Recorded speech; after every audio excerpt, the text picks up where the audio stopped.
നടനും മോഡലും മുൻ ബിഗ് ബോസ് താരവുമായ ഷിയാസ് കരീമിനെതിരെ യുവതി പീഡന പരാതി നൽകിയതിന് പിന്നാലെയാണ് ഷിയാസ് തന്റെ വിവാഹ നിശ്ചയ വാർത്തകളും ചിത്രങ്ങളും പുറത്തുവിട്ടത്.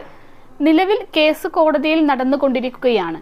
എന്നാൽ വിവാഹ നിശ്ചയ ചിത്രങ്ങൾ അടുത്തിടെ ഷിയാസ് കരീം സോഷ്യൽ മീഡിയകളിൽ നിന്നും ഡിലീറ്റ് ചെയ്തിരുന്നു. ഇക്കഴിഞ്ഞ സെപ്റ്റംബറിലാണ് നിക്കാഹ് കഴിഞ്ഞെന്ന് അറിയിച്ച് ഷിയാസ് സോഷ്യൽ മീഡിയയിൽ വധു രഹ്നക്കൊപ്പമുള്ള ചിത്രങ്ങൾ പങ്കിട്ടത്. പിന്നാലെ ഒരു യുവതി ഷിയാസിനെതിരെ പീഡന പരാതിയുമായി രംഗത്തെത്തുകയായിരുന്നു. ദന്തിസ്റ്റായിരുന്നു ഷിയാസിന്റെ വധു ഡോക്ടർ രഹ്ന. വിവാഹ വാഗ്ദാനം നൽകി പീഡിപ്പിച്ചെന്ന് ആരോപിച്ച് ഷിയാസിനെതിരെ കാഞ്ഞങ്ങാട് സ്വദേശിയായ യുവതിയാണ് പരാതി നൽകിയത്. വർഷങ്ങളായി ജിം ട്രെയിനറായ യുവതി ഷിയാസുമായി പരിചയപ്പെടുകയും പിന്നീട് വിവാഹ വാഗ്ദാനം നൽകി പീഡിപ്പിക്കുകയുമായിരുന്നുവെന്നാണ് പരാതിയിലുള്ളത്.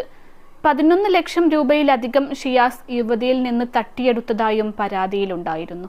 ഇപ്പോഴിതാ തന്റെ വിവാഹം മുടങ്ങിയത് വധുവിന്റെ വീട്ടുകാർക്ക് താല്പര്യമില്ലാത്തതിനാലാണെന്നും അല്ലാതെ താൻ വധു രഹ്നയെ ചതിച്ചിട്ടില്ലെന്നും ഷിയാസ് കരീം മഴവിൽ കേരളത്തിന് നൽകിയ അഭിമുഖത്തിൽ പറഞ്ഞു. +2 ഡിഗ്രി കഴിഞ്ഞവർക്ക് വേൾഡ്സ് ഫസ്റ്റ് AR/VR ക്ലാസ് റൂമിലൂടെ സ്മാർട്ട് ഫോൺ എഞ്ചിനീയർ ആവാം. കൂടുതൽ അറിയാൻ വിളിക്കൂ ബ്രിഡ്കോ ആൻഡ് ബ്രിഡ്കോ. ഒരാൾക്ക് വീഴ്ചയുണ്ടാകുമ്പോൾ അത് കണ്ട് കൈയടിക്കാനാണ് കൂടുതൽ ആളുകൾക്കും ഇഷ്ടം. ദൈവത്തെ പോലും വിമർശിക്കുന്നവരുള്ള കാലഘട്ടത്തിൽ എനിക്ക് വിമർശനം വരുന്നത് വലിയ വിഷയമൊന്നുമല്ല. ഒരു വിവാദം വന്നെന്ന് കരുതി എൻ്റെ സ്വഭാവവും പെരുമാറ്റ രീതിയും ഞാൻ മാറ്റാൻ പോകുന്നില്ല. ആളുകൾക്ക് എന്തു വേണമെങ്കിലും പറയാം. ഞാൻ എൻ്റെ പ്രശ്നങ്ങൾക്ക് വേണ്ടി പ്രതികരിക്കാറില്ല. മറ്റുള്ളവരുടെ പ്രശ്നങ്ങൾക്ക് വേണ്ടി പ്രതികരിക്കാറുണ്ട്. വിവാഹ നിശ്ചയം കഴിഞ്ഞു നിൽക്കുന്ന സമയത്താണ് എന്നെ വിവാഹം കഴിക്കണമെന്ന് ആവശ്യപ്പെട്ട് നടന്ന സ്ത്രീ പീഡന പരാതി കൊടുത്തത്. ആ സ്ത്രീക്ക് വലിയൊരു മകനുണ്ടെന്ന് അറിഞ്ഞപ്പോഴാണ് അവരെ ഞാൻ വിട്ടത്. പക്ഷെ അനിയനാണെന്ന് പറഞ്ഞാണ് അവർ മകനെ എനിക്ക് പലപ്പോഴും പരിചയപ്പെടുത്തി തന്നത്.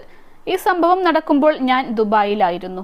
1 വർഷമായി ആ യുവതി എന്നെ ഭീഷണിപ്പെടുത്തുന്നുണ്ടായിരുന്നു. പക്ഷെ ഞാൻ അത് കാര്യമായി എടുത്തില്ല. അവർ പണമൊക്കെ ആവശ്യപ്പെട്ടിരുന്നു. ഏപ്രിലിൽ രഹ്നയുമായുള്ള എൻ്റെ വിവാഹം നടക്കേണ്ടതായിരുന്നു. പക്ഷെ വിവാഹം മുടങ്ങി. പിന്നെ ഇത് അവാർഡ് കിട്ടിയ കാര്യമൊന്നും അല്ലാത്തത് കൊണ്ടാണ് പറഞ്ഞു നടക്കാത്തത്. ഈ കേസ് വന്നപ്പോൾ രഹ്നയുടെ വീട്ടുകാർ വിളിച്ച് ഈ വിവാഹം നടക്കില്ലെന്ന് പറഞ്ഞു.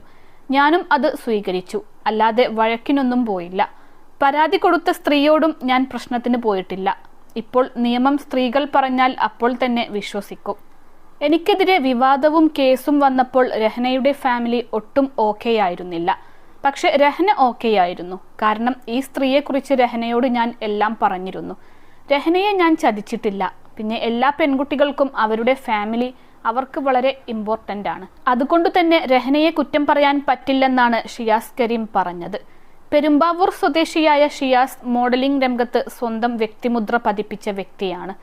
ബൾഗേറിയയിൽ നടന്ന മിസ്റ്റർ ഗ്രാൻഡ് സീ വേൾഡ് 2018 ആദ്യ 5 പേരിൽ ഒരാളായും ഷിയാസ് തിരഞ്ഞെടുക്കപ്പെട്ടിരുന്നു.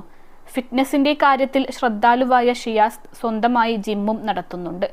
സ്റ്റാർ മാജിക് ഷോയിലൂടെയും ഏറെ സുപരിചിതനാണ് ഷിയാസ്. 21 ലക്ഷത്തോളം സന്തുഷ്ടരായ ഉപഭോക്താക്കളും 2 ലക്ഷത്തോളം തിമിര ശസ്ത്രക്രിയകളും പൂർത്തിയാക്കിയ മലബാറിലെ ഏക കണ്ണാശുപത്രി ആൻസലാമ ഐ ഹോസ്പിറ്റൽ.